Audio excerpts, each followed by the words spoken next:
Volatility in export markets, fluctuating commodity prices, more grain being stored on farm for longer periods. And to avoid quality deterioration, farmers now being encouraged to protect stored grain from the very start. John Mays with Central Life Sciences joins us now with some guidance on this. John, a pleasure. Thank you for joining us. Of course, growers now looking ahead to 2026. Let's talk about why they should be protecting stored grain and making that a priority.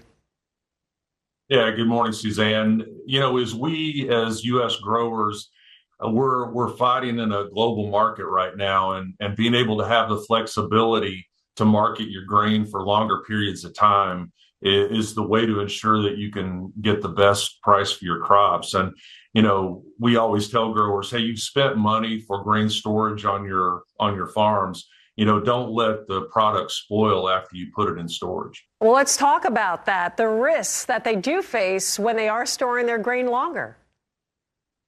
Growers often think about moisture being one of the biggest issues, and it is, but we have seen over the last few years bug damage within these silos causing major havoc to growers and affecting their bottom lines. It's that simple. There's $2.5 billion worth of crop damage that's directly related to bugs in the U.S.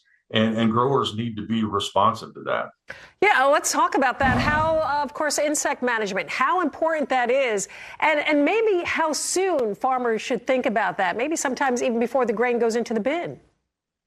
Yeah, Central Life Sciences has done a lot of work, and you know, we call it a grain protection protocol. We've done work with USDA and several universities throughout the U.S.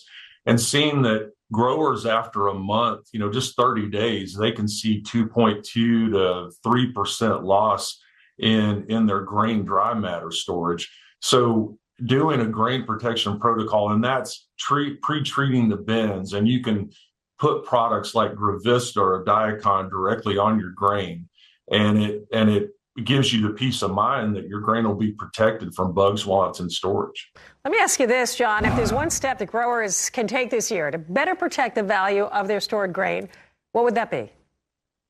A couple of things. One, they can monitor it on a regular basis, even in cool weather. You've got to think about the grain mass and the temperature that can be. You can have hot spots in the grain mass. But what we like to tell growers is if you think that you're going to have your grain that's maybe on contract with someone, and you think, well, it normally goes out even May or early June.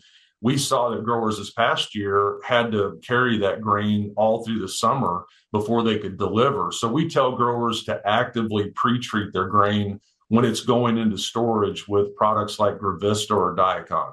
Great information there, John. Before I let you go, growers, they want more information, or they maybe want to know how Central Life Sciences can help them adapt. Where can they find you? All right, it's pretty simple. Go to bugfreegrains.com, and Central Life Sciences is always developing new products for the American farmer. So just check out Bug Free Grains, and it can give you a lot of information on storing your grain for the markets that we face. So important, and I know a lot of producers continue to do this, and thought maybe it was a trend, but it seems like that's where a lot of folks are, of course, leaning as we wait out this volatility and see how things play out in the market. John, a pleasure, as always. Stay safe, stay warm. John Mays with Central Life Sciences.